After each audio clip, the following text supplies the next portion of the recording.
আমি ভ্রমণ করি জানতে, আমি ভ্রমণ করি মনের ক্ষুধা মেটাতে। আমি শুধু তাকাই না, গভীরভাবে দেখার চেষ্টা করি।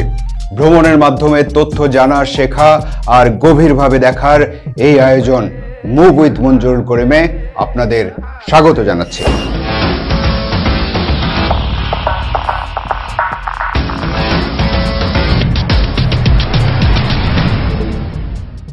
এই ভ্রমণে আমরা নিজেরা গাড়ি চালিয়ে ঢাকা থেকে রাঙামাটি যাব, তারপর রাঙামাটি থেকে লেক, পাহাড় আর উচ্ছল ঝর্ণার মধুময় স্মৃতি নিয়ে ঢাকায় ফিরে আসবো আবার। তাহলে কি কি থাকছে এবারের পর্বে? প্রথমেই ঢাকা থেকে চট্টগ্রাম শহর এড়িয়ে ভিন্ন পথে রাঙামাটি পৌঁছানোর ভিন্ন অভিজ্ঞতা।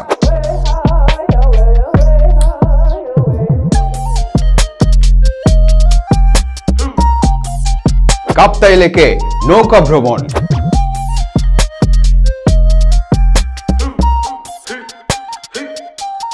খুব পরিচিত এক ঝর্ণার অপরিচিত চেহারা।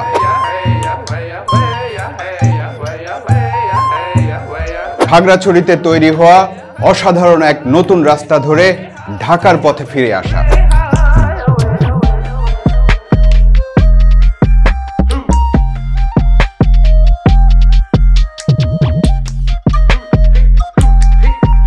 সর্বশেষ যে রাস্তাটি দেখলেন সেটি ভ্রমণ পিপাসু মানুষদের কাছে নতুন এক ভাইরাল রোড হিসেবে পরিচিতি পেয়েছে।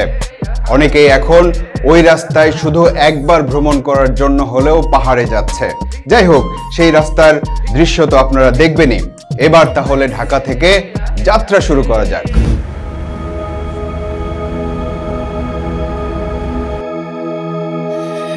আমরা এখন ঢাকা চট্টগ্রাম হাইওয়েতে। আমাদের গাড়ি ছুটে চলেছে চট্টগ্রামের দিকে।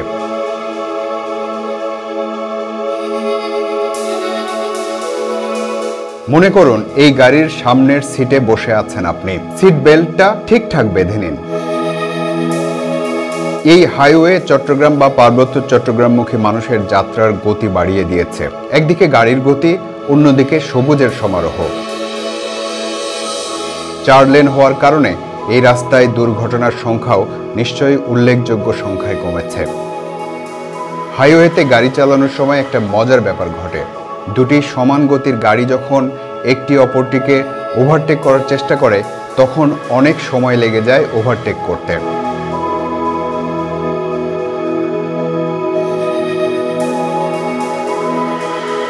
এই হাইওয়েতে মাঝখানের আইল্যান্ড বা সড়ক বিভাজনে ফুটে থাকা ফুলগুলো সবুজের মাঝে ভিন্ন রঙের দোতনা তৈরি করে।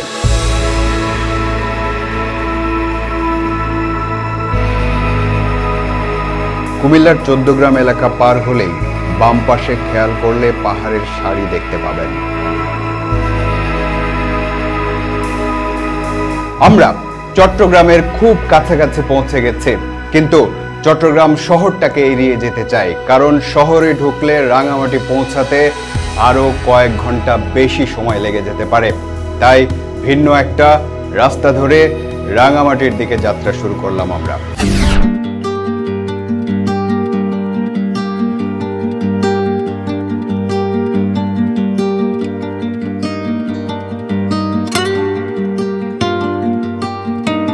এই যে আপনার মন ভালো হওয়া শুরু হলো। ভাটিয়ারিতে এসে আমরা বামের রাস্তায় ঢুকে পড়েছি। এখানে সানসেট পয়েন্টে দূরের সমুদ্রে সূর্যাস্ত দেখা যায়। সেখানে সামান্য বিরতি নিয়ে এই পথটা ধরেই আমরা রাঙামাটির দিকে যাচ্ছি। এই রাস্তার বাম পাশে চমৎকার একটি পাহাড়ি লেক আছে।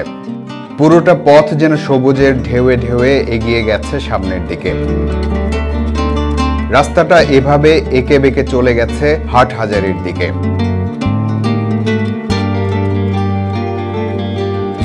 ভাটিয়ারি থেকে হাটহাজারী যেতে সব মিলিয়ে প্রায় 22 কিলোমিটার পথ পাড়ি দিতে হয়। এমন রাস্তাকে পিচ ঢালা পথ না বলে সবুজে ছাওয়া পথ বলাই ভালো।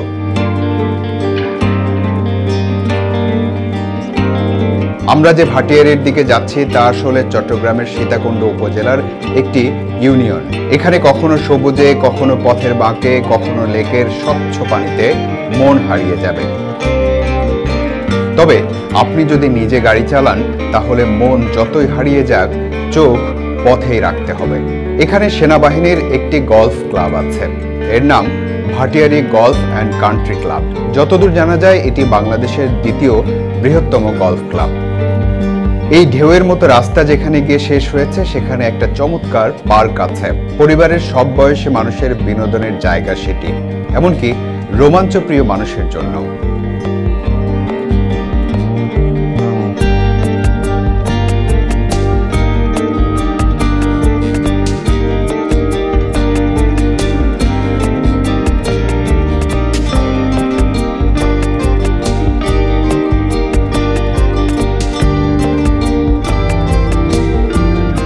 রাঙামাটি পৌঁছাতে পৌঁছাতে আমাদের রাত হলো। রাতটা আমরা কাটালাম শহরের ভেতরের একটা হোটেলে। তারপর সকালে উঠে চলে গেলাম একটা রিসোর্টে, যা আগে থেকেই ঠিক করা ছিল। আচ্ছা, আপনারা কি জানেন রাঙামাটির আগের নাম কি ছিল?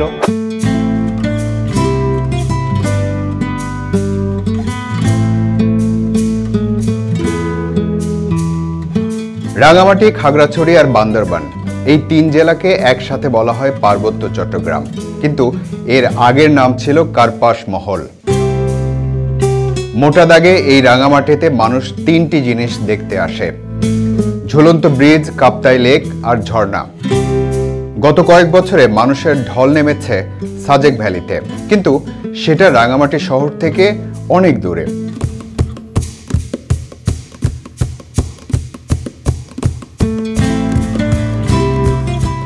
আমার এবারের পারিবারিক ভ্রমণ অনেক বেশি জায়গা দেখার প্রতিযোগিতা নয়, একটু আয়েশ করে রাঙামাটি দেখতে চাই। এজন্য এমন একটা রিসোর্টকে বেছে নিয়েছি যেখানে বারান্দায় বসে সারাদিন লেক পাহাড়ের সৌন্দর্য দেখা যায়।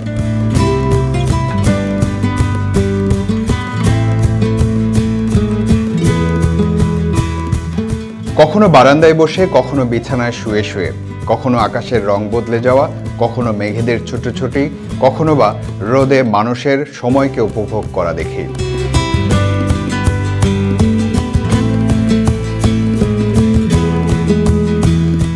এখান থেকে রাঙামাটির এক সময়ের ট্রেডমার্ক ঝুলন্ত ব্রিজটাও দেখা যায়। বিকেল গড়িয়ে সন্ধ্যা হয়, প্রকৃতির রং রূপ বদলে যায়। এভাবে একটা দিন পুরোটাই শুয়ে বসে কাটালাম, কোনো ধরনের তাড়াহুড়ো ছাড়া। যেমনটা পরিকল্পনা করেছিলাম তেমনটাই কেটেছে সময়। আমার কাছে মনে হয় খুব অল্প সময়ে 10টা জায়গায় ঘোরার চেয়ে একটা জায়গায় থেকে সেই জায়গাটাকে সম্পূর্ণভাবে উপভোগ করাই উত্তম। আজ আমরা রাঙামাটির লেকে বা হ্রদে নৌ ভ্রমণে যাব।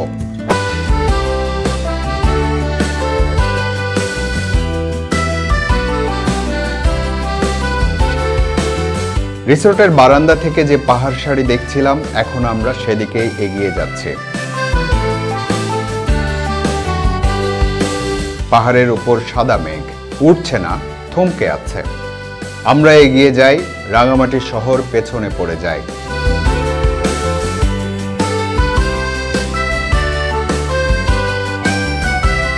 এই লেকের পানি দূর থেকে দেখলে নীল, কাছ থেকে দেখলে সবুজ।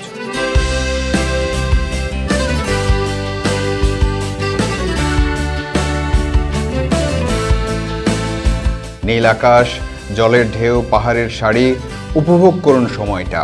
মনে করুন আপনিও নৌকায় বসে আছেন আমাদের সাথে। এখানে নৌযানগুলোর চলাচলও একটা দেখার এবং উপভোগ করার বিষয়।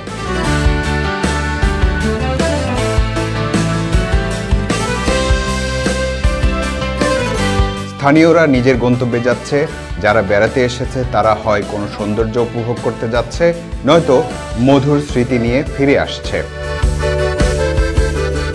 আহ, কি অপরূপ দৃশ্য! এই পথে কোনো যানজট নেই জন্যই হয়তো নৌযানগুলোর ছুটে চলায় এত উচ্ছ্বাস।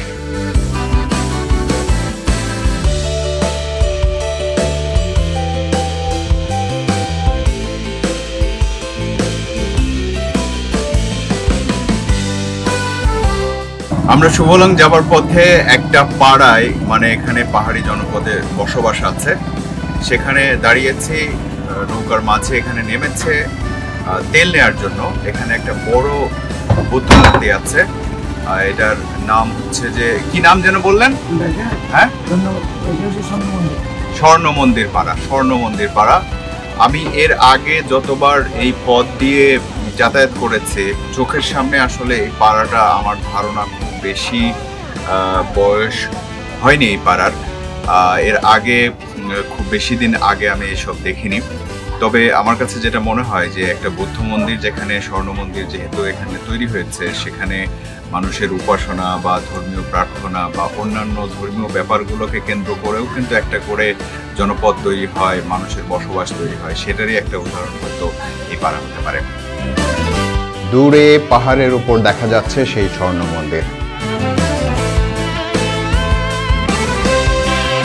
পৃথিবীর সব জায়গাতেই যেখানে একটা ধর্মীয় উপাসনালয় বা তীর্থস্থান থাকে, সেখানে খুব দ্রুত একটা জনপদ গড়ে ওঠে। এখানেও তার ব্যতিক্রম হয়নি।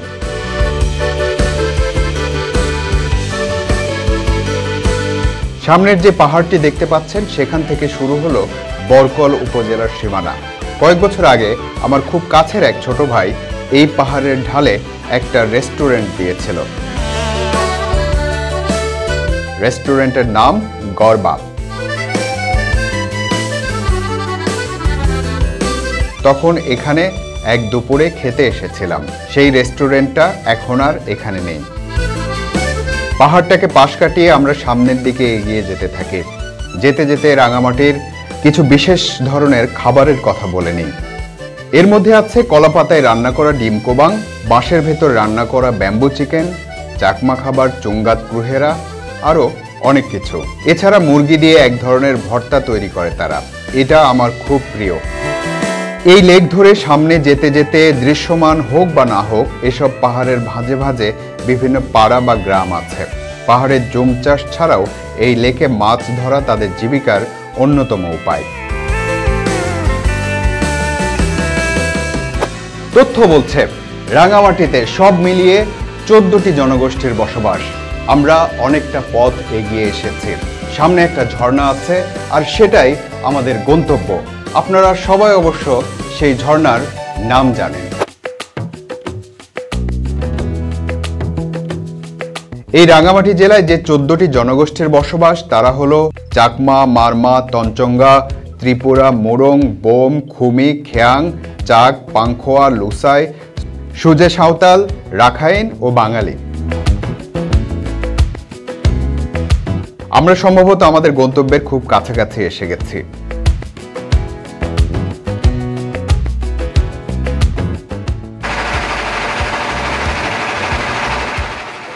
পাহাড়ের ঘন জঙ্গলের দিকে গভীরভাবে তাকালে উপর থেকে ছুটে আসা কিছু জলধারা বা ঝর্ণা দেখা যাচ্ছে। বাহ, চমৎকার!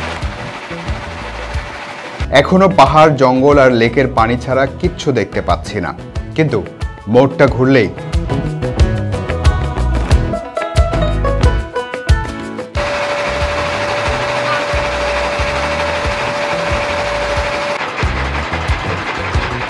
কি দেখছেন?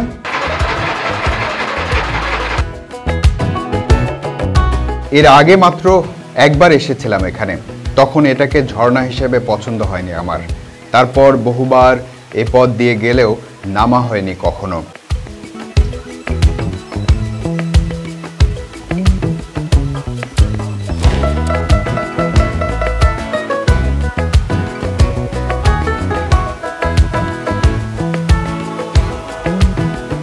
কিন্তু এবার অন্যরকম রূপের পসরা সাজিয়ে ঝরে পড়ছে এই সুবলং ঝর্ণা।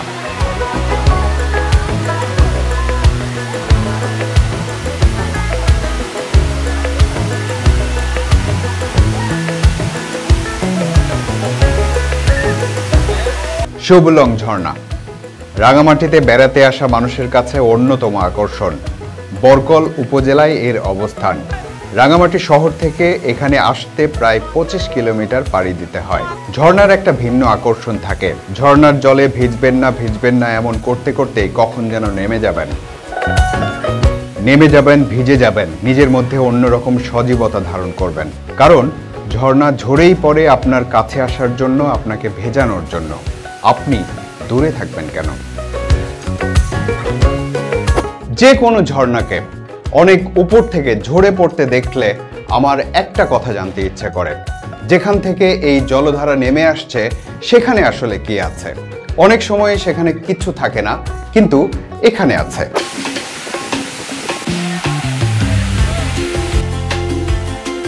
এই ঝর্ণার উচ্চতা প্রায় 300 ফুট, অর্থাৎ প্রায় 300 ফুট উপর থেকে নিচে এসে পড়ছে ঝর্ণার জলধারা। সেই উপরেও মানুষের বসতি আছে, সেটার নাম সুবলং পাড়া। নামবো না, ভিজবো না, এমন করতে করতেই কখন যেন আমিও ঝর্ণার জলে নিজেকে হারিয়ে ফেললাম।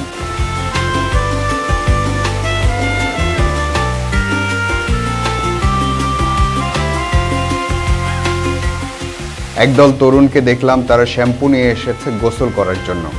আমিও তাদের কাছ থেকে শ্যাম্পু চেয়ে নিয়ে মাথায় দিলাম। ঝর্ণার এই দুরন্তপনা দেখে মানুষেরও সাহস বেড়ে যায় হয়তো।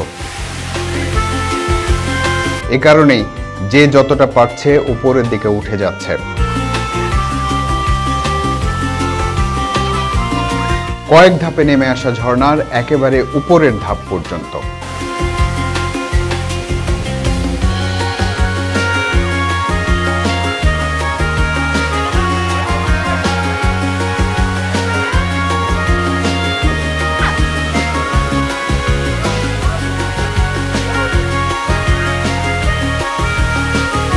একটা সত্য কথা বলে যাই, সেটা হলো সুবলং ঝর্ণাকে এতটা প্রাণবন্ত এর আগে আমি কখনো দেখিনি। একেবারে ফ্রেশ। ভ্রমণের যত ক্লান্তি ছিল সব ধুয়ে গেছে দুরন্ত ঝর্ণার উচ্ছলতায়। এই ঝর্ণাকে একবার হলেও পরিপূর্ণ যৌবনে দেখতে পেলাম। নিজেকে ভাগ্যবান মনে হচ্ছে। বর্ষায় অনেক ছোট ছোট পাহাড়ি জলের ধারাও পূর্ণ যৌবনের জোয়ার পেয়েছে। সুবলংয়ের পাশেই আরেকটি ঝর্ণার দেখা পাওয়া গেল।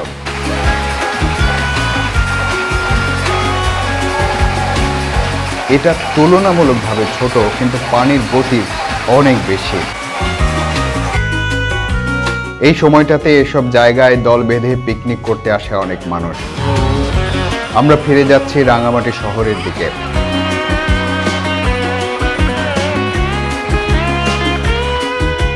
ফিরতে ফিরতেই বিকেল গড়িয়ে গেল বহু পাহাড়ি দ্বীপের এই জনপদে। আজ রাতে এমন একটা দ্বীপেই থাকবো আমরা। সেই রিসোর্টটা অনেক সুন্দর, মূল জনপদ থেকে একেবারে বিচ্ছিন্ন। আগেরবার সেই পরিকল্পনা করেছিলাম সব পরিবারে এসে সেখানে থাকবো। তার জন্য রাঙামাটির আসাম বস্তি এলাকায় গিয়ে আবার নৌকায় করে যেতে হবে। রাতে আমরা সেই রিসোর্টেই ছিলাম। রিসোর্টটা একেবারে নিরিবিলি এবং নিঃসন্দেহে সুন্দর, কিন্তু প্রত্যাশা পূরণ হয়নি, কারণ সেবার মান খুব খারাপ ছিল। এবার আমরা ভিন্ন একটা অ্যাডভেঞ্চারে নামবো। অন্য একটা রাস্তা ধরে ঢাকার দিকে ফিরবো। যে রাস্তা ধরে আমরা ঢাকার দিকে ফিরবো সেই রাস্তা নাকি ইতিমধ্যেই সামাজিক যোগাযোগের মাধ্যমগুলোতে ভাইরাল হয়ে গেছে।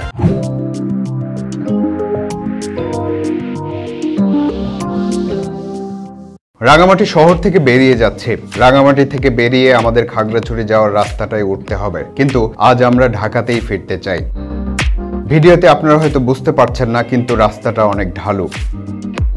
আগের রাতের ছোট্ট তিক্ত অভিজ্ঞতা মনে রাখতে চাই না। এখানকার নির্মল বাতাস, হ্রদের ঢেউ, ঝর্ণার উচ্ছলতা আর প্রকৃতির প্রাচুর্যকেই ধারণ করতে চাই। ভ্রমণের সব সময় মনে রাখবেন, সবকিছুই আপনার মনের মতো হবে না। সব ঠিকঠাক থাকবে, তার মধ্যে ছোটখাটো বিড়ম্বনাও ঢুকে যাবে। সেটার সাথে মানিয়ে নেওয়াও ভ্রমণের অংশ। আমরা এখন খাগড়াছড়ি যাবার রাস্তায় উঠেছি। এই পথ সোজা চলে গেছে মহালছড়িতে। বেশ সরু রাস্তা, কোনো একটা বাঁকে এলে বোঝা যায় না অন্য পাশ থেকে কোনো গাড়ি আসছে কিনা। সেক্ষেত্রে দুর্ঘটনা এড়াতে হলে হয় আপনার এসব রাস্তায় গাড়ি চালানোয় পারদর্শী হতে হবে, নয়তো সতর্কতার সাথে সাবধানে গাড়ি চালাতে হবে। মজার ব্যাপার হলো, এসব রাস্তায় যারা নিয়মিত গাড়ি চালায় তারা খুব কম হর্ন ব্যবহার করে। আসলে তাদের হর্ন ব্যবহার করার খুব একটা প্রয়োজন হয় না, কারণ তারা তাদের লেনে থেকেই গাড়ি চালায়। কখনো দূরের পাহাড় সারি উঁকি দিচ্ছে, কখনো গাছপালার আড়ালে হারিয়ে যাচ্ছে। রাঙামাটি থেকে খাগড়াছড়ির মহালছড়ির দূরত্ব প্রায় 47 কিলোমিটার। সব মিলিয়ে 1.5 ঘন্টার মতো সময় লাগতে পারে। পার্বত্য 3 জেলার মধ্যে খাগড়াছড়ি তুলনামূলকভাবে সমতল। বাহ, বাম দিকটাতে দীর্ঘ এক পাহাড়ের সারি, এদিকটাতে শরৎকে স্বাগত জানাচ্ছে কাশফুল। পাহাড়ে ঘনবসতি নেই, মানুষের চলাচলও কম, তাই নিয়মিত পরিবহনও কম। এই রাস্তা দিয়ে যাওয়ার সময় 2-1 জায়গায় সেনাবাহিনীর চেকপোস্টে দাঁড়ানো লাগতে পারে।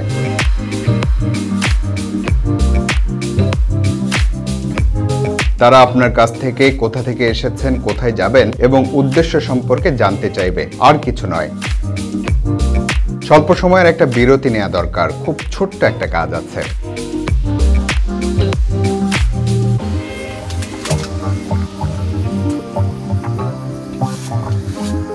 রাঙামাটি থেকে এই যে মহালছড়ি যাওয়ার পথে একটা চমৎকার জায়গায় শেভ করে নিচ্ছি। আমরা সকালে বের হওয়াতে শেভ করার সুযোগ পাইনি। মূল কথা হলো যে আগে যে হোটেলে ছিলাম সেখানে রেজারটা ফেলে এসেছি, আমার শেভ করাটা দরকার। শেভ করে তারপরে আবার চলা শুরু করব। জীবনের প্রথম আমি এরকম পাহাড়ি পরিবেশে শেভ করছি, ইন্টারেস্টিং। তবে এটাও ঠিক যে আপনার যদি রিয়েল ট্রাভেলার হন তাহলে যে কোনো পরিস্থিতিতে নিজেকে অ্যাডজাস্ট করার মতো মেন্টালিটি থাকতে হবে। ওখানে অ্যাক্সিডেন্ট হয়ে গেছে। অ্যাক্সিডেন্ট অল্পের জন্য বেঁচে গেছেন? হ্যাঁ, ব্যথা পাইছেন? কোথায় যাচ্ছিলেন? কিভাবে অ্যাক্সিডেন্ট করলেন? আপনার ঘুম পেয়ে গেছে? না, একটা ঘুম হয়েছে মাত্র, কিন্তু সব ঠিক আছে। শরীরে কোথাও ব্যথা পাইছেন? না, রাস্তা তো সব ক্লিয়ার আছে। রাস্তার আশপাশে কিন্তু কোনো কিছুই নাই, অথচ এই রাস্তাগুলো এতটা ভয়ঙ্কর, মানে ভয়ঙ্কর সুন্দর। যদি আপনি একটুও আনমনা হয়ে যান তাহলে যে কোনো বিপদে এসে যেতে পারে। আমার ধরতে হবে না, কিন্তু আমরা এইটা ধরে উঠালাম কিভাবে? নাকি দেবতার প্রভাব আছে আমি জানি না। হ্যাঁ, দেবতার প্রভাব কোনটা?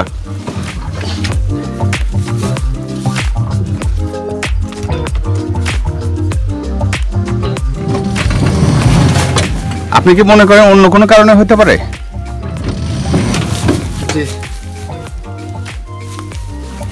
তাহলে তো আমিও যাচ্ছি এই রাস্তায়। গাড়িগুলো দেখছি আমি। হ্যাঁ, গাড়িগুলো দেখছি। হঠাৎ মতো আমার কি হচ্ছে আমি জানি না। তাহলে তো ঘুমানোর নেই, তাই না? না না, ঘুমাইনি, শুধু একটু মানে হালকা হালকা ঘুমের বেশ সামান্য সামান্য। ও, দেখো এই যে আপনার গামছা পরে আছে, এটা আপনার না?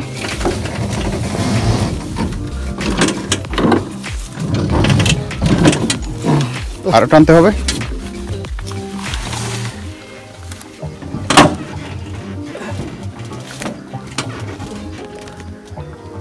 কি আটকে গেছে? চাকা?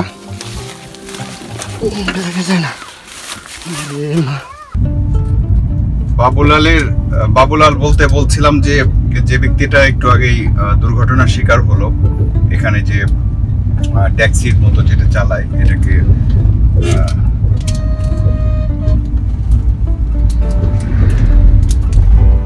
তার সাথে কথা হচ্ছিল। সে অনেক কৃতজ্ঞতা প্রকাশ করছে, সে বারবার মানে করজোরে তার কৃতজ্ঞতা প্রকাশ করছিল, কারণ আমরা খুব এমন একটা জায়গায় অ্যাক্সিডেন্ট হয়েছে যে উল্টা পাশে আমাদের গাড়ি ছিল, আমরা দ্রুত গিয়ে তার গাড়িটা তুলতে পারি এবং হচ্ছে যে সে নিচে পড়েছিল, তাকে উঠানো সম্ভব হয়। কিন্তু তার নাম পরে জিজ্ঞেস করলাম, সে বলল তার নাম বাবুলাল। বাবুলাল কিভাবে অ্যাক্সিডেন্ট করলো? তারা নিয়মিতই এই জায়গাটাতে চলাফেরা করে, একেবারে পরিচিত রাস্তা, আমাদের মতো একেবারে অচেনা রাস্তা নয়। রাস্তাটা ডেফিনেটলি খুবই সুন্দর, কিন্তু আমরা যেরকম বিমোহিত হয়ে থাকি তাদের তো আসলে ওই রকম বিমোহিত থাকার অবস্থা নয়, কারণ তারা নিয়মিত যাতায়াত করে। তাহলে কি সে একটু তার মধ্যে একটা ঘুমের ভাব আসছিল? সে বলছে একটু ঘুমের মধ্যে না, তারপরে আবার সে অস্বীকার করে যে না, তার মধ্যে ঘুম ভাব আসেনি, আমাদের গাড়িটা রাখা ছিল সেটাও সে দেখেছে।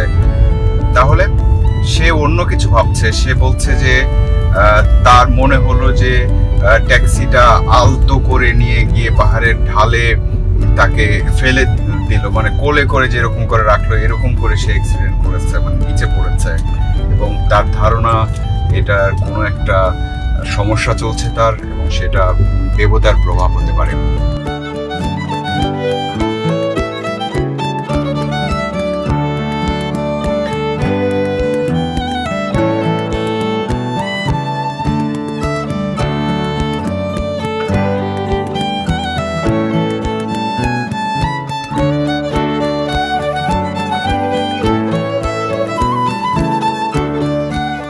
দেখলেন তো একটা ভ্রমণে কত বিচিত্র ঘটনা ঘটতে পারে। আমরা মহালছড়ি এলাকায় পৌঁছে গেছি, এখন সেই ভাইরাল রাস্তা ধরে ঢাকার দিকে যাত্রা শুরু করব।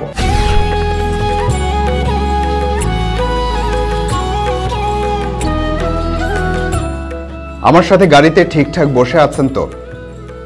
মহালছড়ির এই জায়গাটাতে এসে বামে মোড় নিয়েছি ভ্রমণ পিপাসুদের কাছে নতুন আকর্ষণ এই রাস্তায় ওঠার জন্য। অবশেষে আমরা সিন্দুকছড়ির রাস্তায় উঠলাম। এটাকে বলা হচ্ছে যে বাংলাদেশের সাম্প্রতিক সময়ে ভাইরাল রোড, মানে এটার বিউটিফিকেশন এবং এটার চতুর্পাশের সৌন্দর্য, যেভাবে রাস্তাটা তৈরি হয়েছে, সব মিলিয়ে পর্যটকদের একটা দৃষ্টি আকর্ষণ করেছে। আমরা সেই রাস্তায় উঠেছি, সেই রাস্তা দিয়ে যেতে যেতে দেখবো যে আসলেই কতটা সুন্দর এই রাস্তা।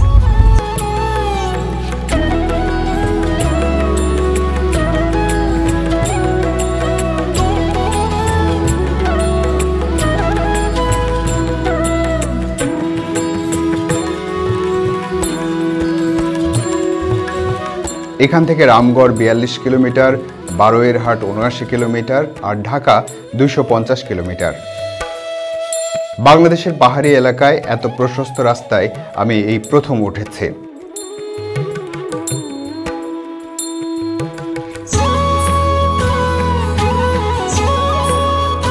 নতুন রাস্তা খাগড়াছড়ির মহালছড়ি উপজেলা থেকে সিন্দুকছড়ি হয়ে জালিয়াপাড়া পর্যন্ত বিস্তৃত, সেখান থেকে আবার নিয়মিত রাস্তায় সংযুক্ত হয়েছে। এই দৃষ্টিনন্দন নতুন রাস্তাটির দৈর্ঘ্য 15 কিলোমিটার। কি চমৎকার! এই রাস্তা ব্যবহার করে রাঙামাটি, খাগড়াছড়ি ও বান্দরবান জেলার মানুষ চট্টগ্রাম শহরে প্রবেশ না করেই ঢাকায় যাতায়াত করতে পারবে। আর ঢাকা থেকে রাঙামাটি যেতে পথ কমবে বা কমেছে 68 কিলোমিটার। 2019 সালের ফেব্রুয়ারিতে এই রাস্তার নির্মাণ কাজ শুরু হয়। সড়কটি নির্মাণ করেছে বাংলাদেশ সেনাবাহিনীর 20 ইঞ্জিনিয়ার্স কনস্ট্রাকশন ব্যাটালিয়ন। বলা হচ্ছে এই সড়কটি পাহাড়কে অক্ষত রেখে নির্মাণ করা হয়েছে। আমার ব্যক্তিগত অভিজ্ঞতা বলে বাংলাদেশের পাহাড়ে টেকসই রাস্তা নির্মাণ অনেক কঠিন কাজ, কারণ এখানে মাটির পাহাড় হওয়ায় ধসের ঝুঁকি যেমন থাকে তেমনি রাস্তাও টেকসই হয় না।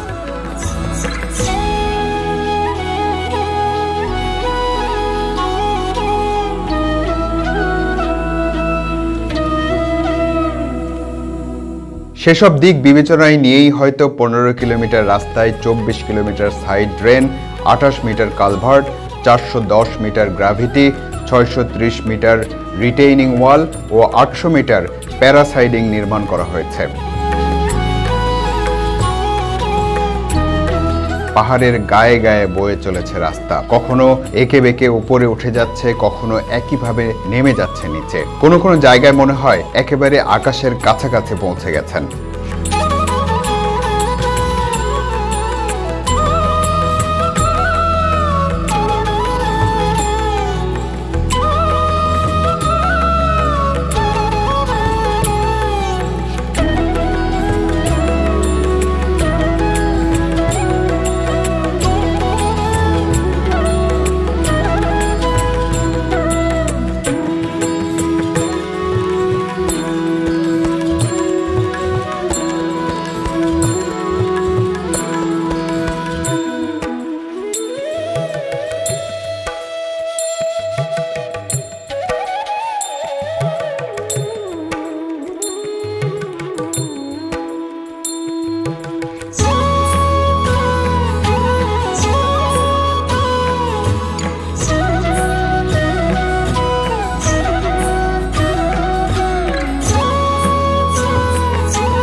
আমি সবসময় একটা কথা বলি যে বাংলাদেশের পার্বত্য অঞ্চলে যেসব বিউটি আছে এবং যেসব দেখার জায়গা আছে, আমি সাধারণত ভারতের শিলং এলাকায় ঘুরতে আমার খুব ভালো লাগে। এইরকমই ঠিক একই রকম, অথচ আমাদের বাংলাদেশে আমরা পুরোপুরি কিন্তু এক্সপ্লোর করে উঠতে পারিনি।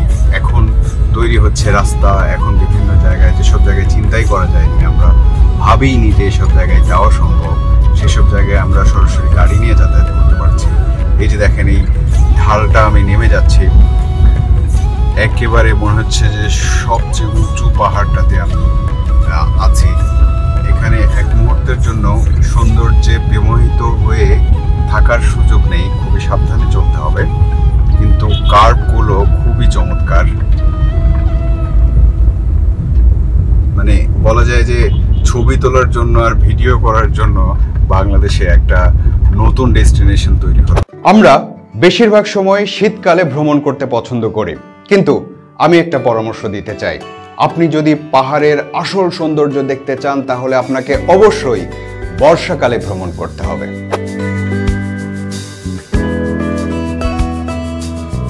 আমরা খুব ধীরে ধীরে এগিয়ে যাচ্ছি, কারণ এই রাস্তাটা শুধু নতুন নয়, এখানে ড্রাইভার হিসেবে আমিও নতুন।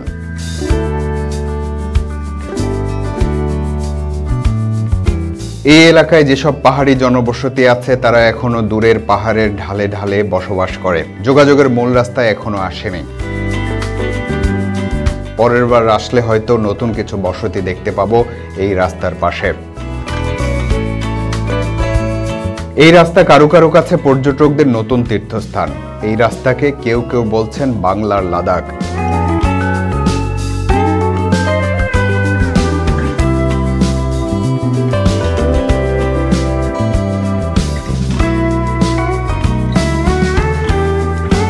আবার কারো কারো কাছে ইউরোপীয় মানের রাস্তা।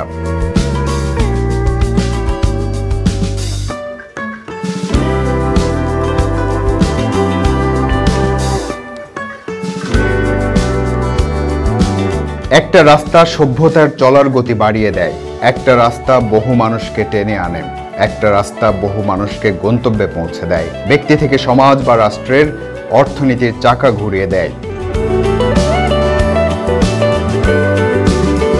এই সিন্দুকছড়ির রাস্তা আরো বহু মানুষকে টেনে আনবে, কারণ এখানে পাহাড় আর প্রকৃতি আছে পাহাড়ের খুব কাছাকাছি যাবার অনুভূতি।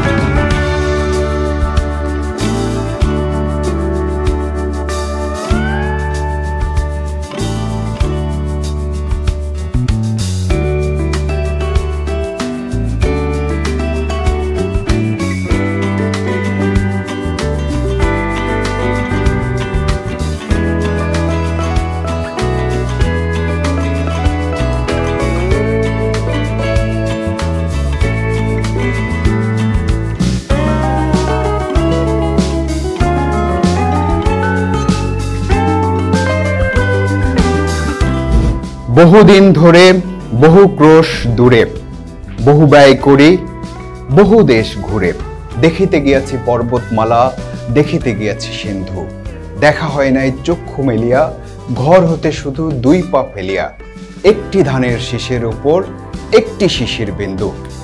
ভ্রমণ মানে শুধু বিদেশে ঘোরা নয়, বিদেশে যেতে না পেরে হা হুতোষ করা নয়, নিজের দেশটাতেও অনেক কিছু দেখার আছে। নিজের দেশটাকে দেখুন।